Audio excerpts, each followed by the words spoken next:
Good morning.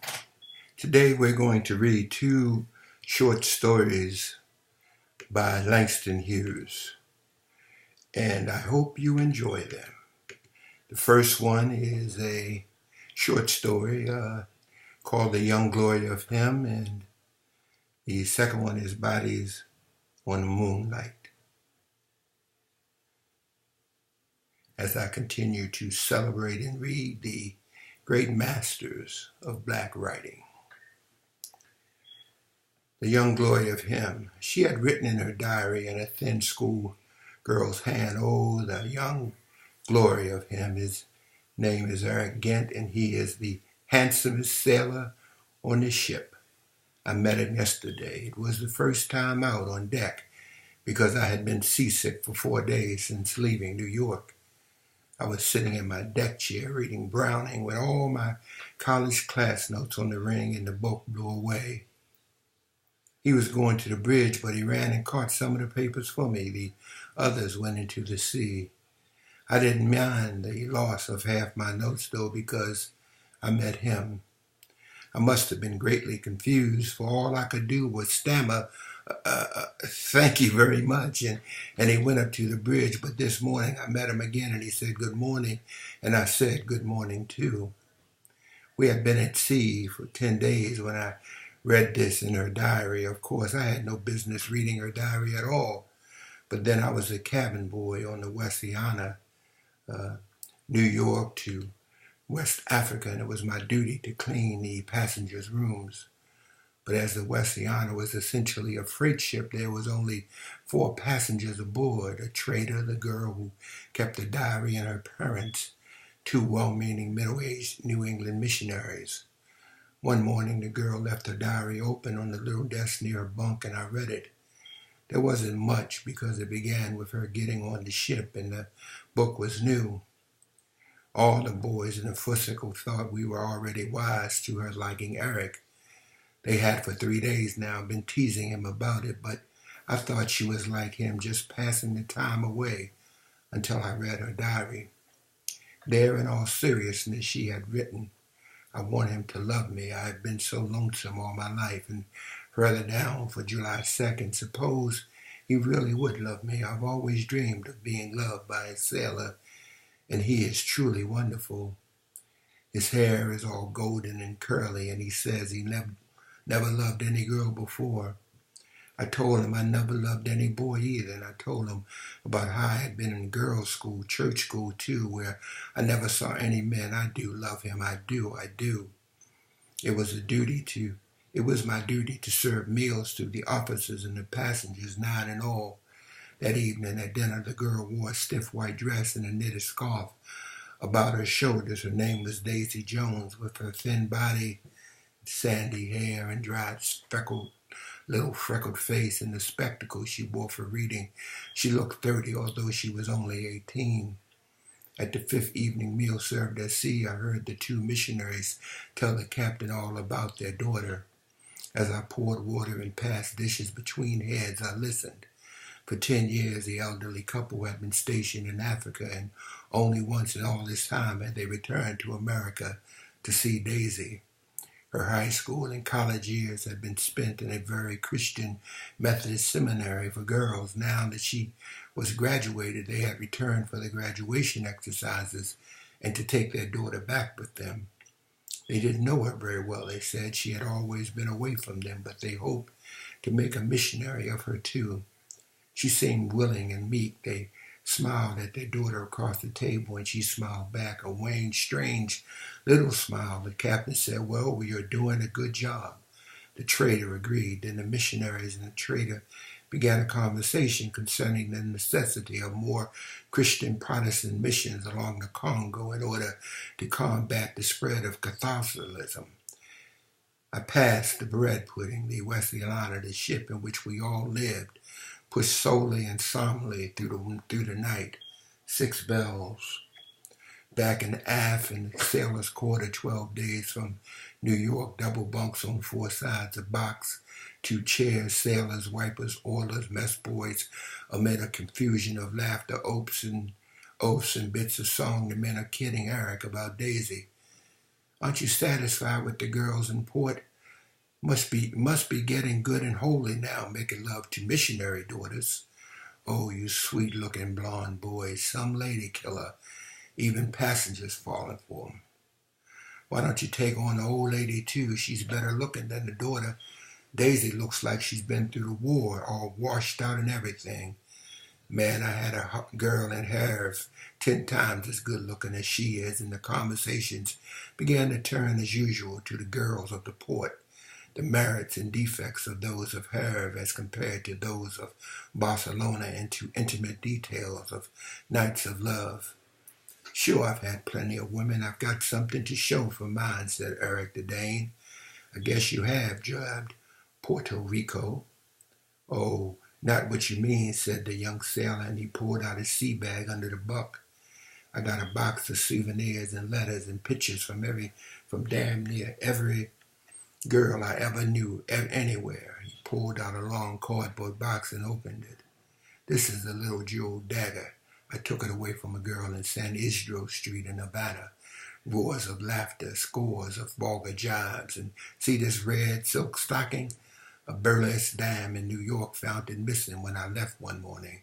Ha ha ha, some lover the boy was. My first girl in Copenhagen gave me this bit of hair. I was 16 then, just started to see. And he held up a bunch of flaxen curls tied with a blue ribbon. He had rings, too, and a piece of flimsy silk lingerie.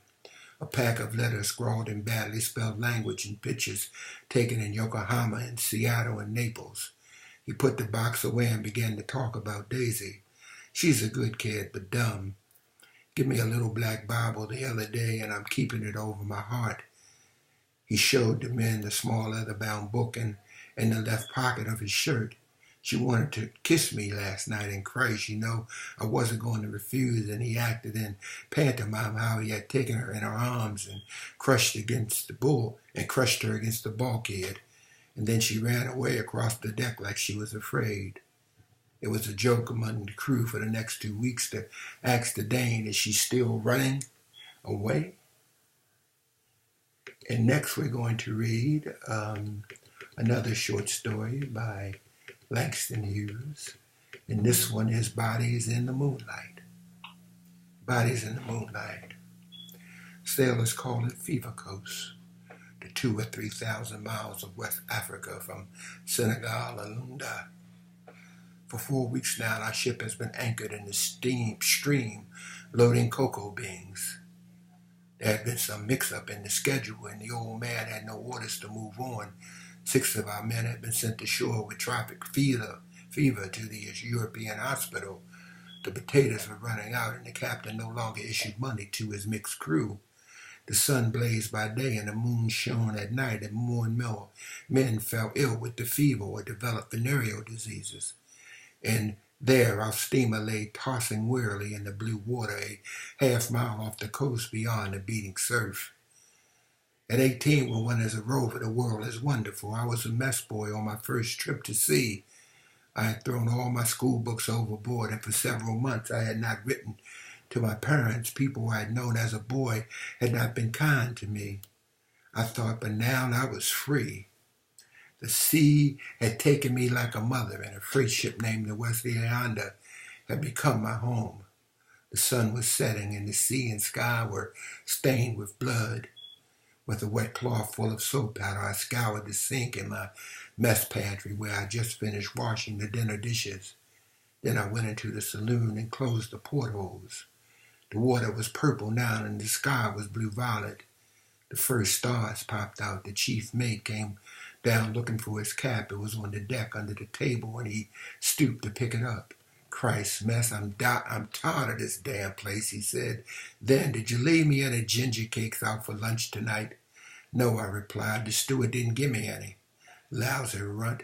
Food must be getting low. I heard the chief mate going up the yarn stairs to his room. I threw my white coat in the drawer of the buffet, carefully concealed a flat can of salmon in my shirt, and went to the deck. It was dark. Going ashore, the young Swede on watch at the gangplank called out. Sure, I replied. Well, I ain't. The women over there, they got me burnt up. You and the Puerto Rico better watch out. You the one that ought to be careful, I laughed back. Jesus, you dumb. Puerto Rico and I are in love. Yeah, and with the same girl, said the Swede. You'd better watch out now. I went on down the deck past the lighted ports of the engineer's room and around to the door of the officers' mess. Aren't you through yet? I said. Hell no, that damn bosom was late coming to eat again, but the way I told him about it, he won't be late no more. Puerto Rico was washing knives and forks in a very dirty bucket of water. Cabron, he said, just when I wanted to go ashore, as though he didn't go ashore every night. I'm going back aft. Hurry up and we'll catch the next boat when it comes out. I suppose you'll see her. You're going to see her too. What you going to take her tonight, hombre? Then in a whisper, couldn't save a damn thing but a hunk of bread today. Looks like to me in 2 weeks won't be nothing to eat on this tank. Ain't much here now, but I got a bar of soap to give that muddy boatman if he takes us ashore. I'm gonna. The conversation died as the steward came down the corridor. He stepped into the galley where the Jamaican cooks were peeling potatoes. I went back aft. 5 bells. For a cake of soap as payment, we were paddled ashore, an African in a loincloth at either end. Puerto Rico and I in the middle. We sat in a narrow little canoe so deep in the water that one momentarily expected it to fill with the sea and sank. Under the stars, the ocean deep and evil, the lights of the Wesiana at our stern, the palm-fringed line of the shore, and the boom of the surf ahead. Off on the edge of the water, the moon rose round, golden and lazy. The sky seemed heavy with its weight of stars, and the sea deep and weary, lipping the sides of the little boat. Estoy cansado, said Puerto Rico. I wish I was back in New York, I swear I do, I said. Damn, Numa. But the excitement of landing in the surf loosened us from our momentary melancholy, and we stood on the sand not far from the line of palm trees. The canoe and its 2 silent natives put to sea again. Give me a cigarette. Feet crossing the hard sand. Give me a cigarette. We were going to see Nunama. Nunama, because I remember her. I write this story because of her and the scars across my throat at 18. Women are strange bodies, strange, taunting, desirable bodies, flesh and spirit. And the song is in the flesh even more than in the spirit. We saw Nunama the very first day. My buddy and I went ashore at Lombard, slender, dark young girl, right breast bare, a single strip of cloth about her body, squatted on her heels behind a pile of yams in the public square. There were many old women and young girls in the marketplace, but none like Nunama, delicate and lovely as a jungle flower, beautiful as a poem. Oh, you sweetie, said Puerto Rico. Some broad, said Mike from Newark, and the soldiers all brought her yams. That night when we came ashore again, a little barefoot boy, professional guide, showed Puerto Rico and me Nunama's house, the usual native hut with its thatched roof and low eaves. She stood in the doorway, bright cloth about her body, face dusk bronze in the moonlight. Oh, the lovely flower, growing too near the sea. Sailors must have passed her way before that night, but Nunama had received none of them.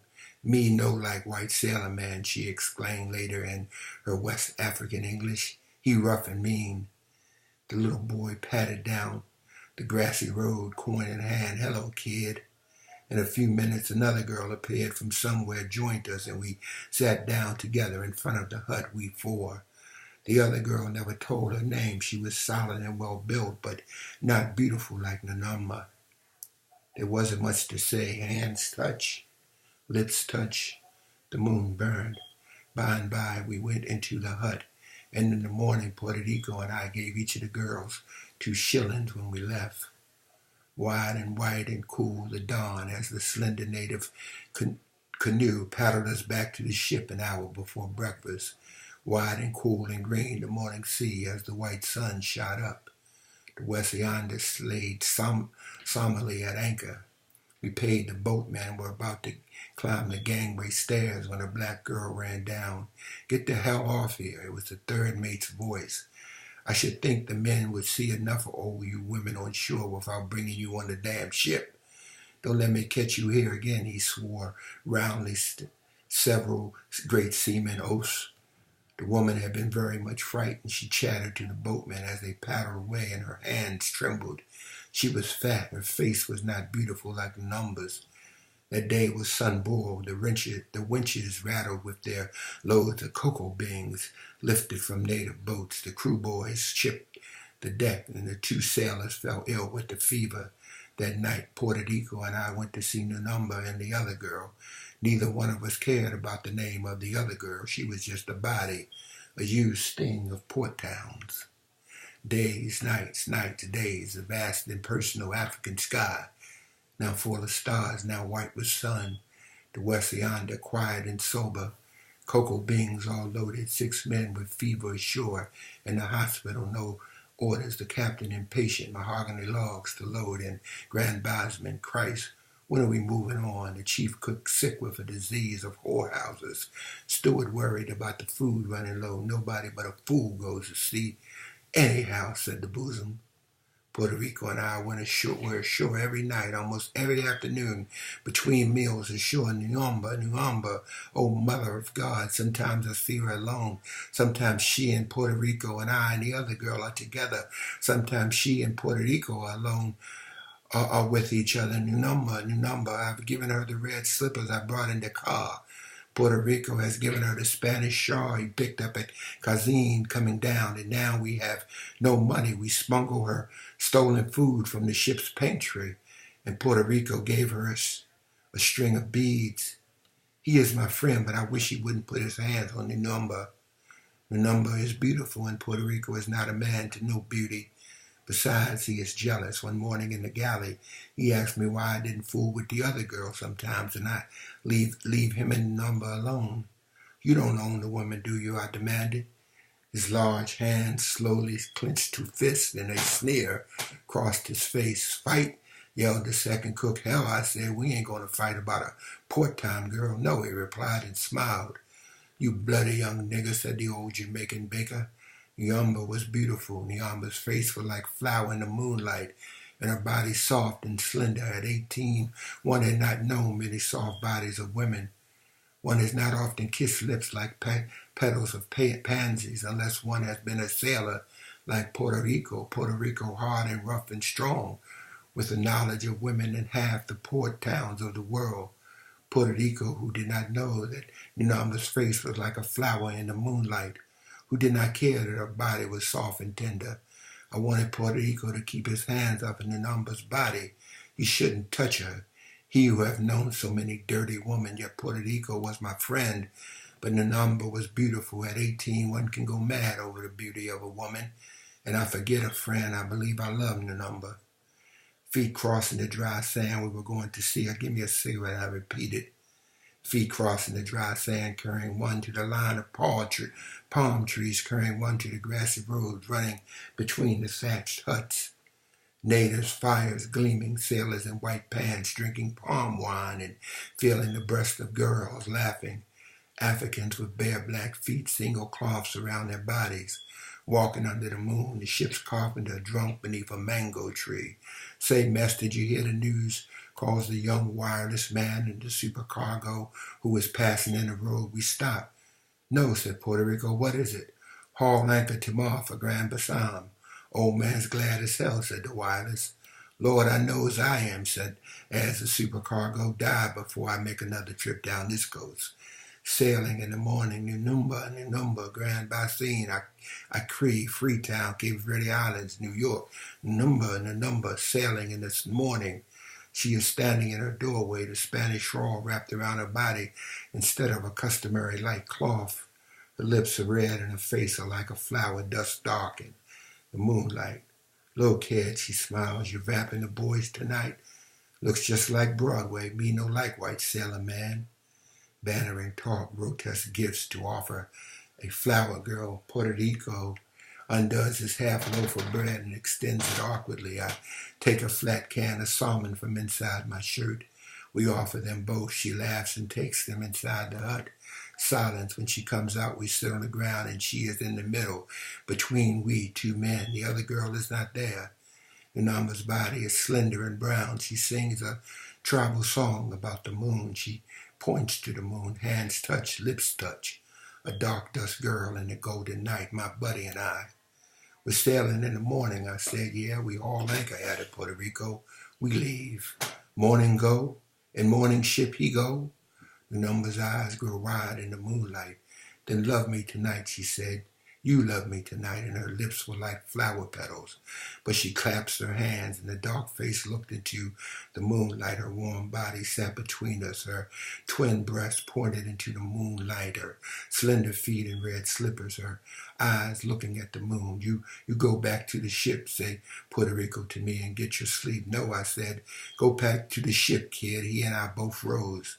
One can be a fool over a woman at 18. I won't go back. You can't make me. My hand sought the clasp knife in my pocket. Hey, J.D. Gila, he began the oath in Spanish, and his lips trembled like a dot of moonlight. Nuamba Ryan, without a scream, into a hut. Keep your hands off her, I shouted. Keep your damn dirty hands off her. Before my fingers could leave my pocket, something silver flashed in a pale light. A flood of oaths in English and Spanish drenched my ears, and a warm red fluid ran from my throat, stained and spread on the whiteness of my shirt, dripped on my suddenly weak and useless hands. Keep your hands off of her, I stammered. Keep your hands off Number.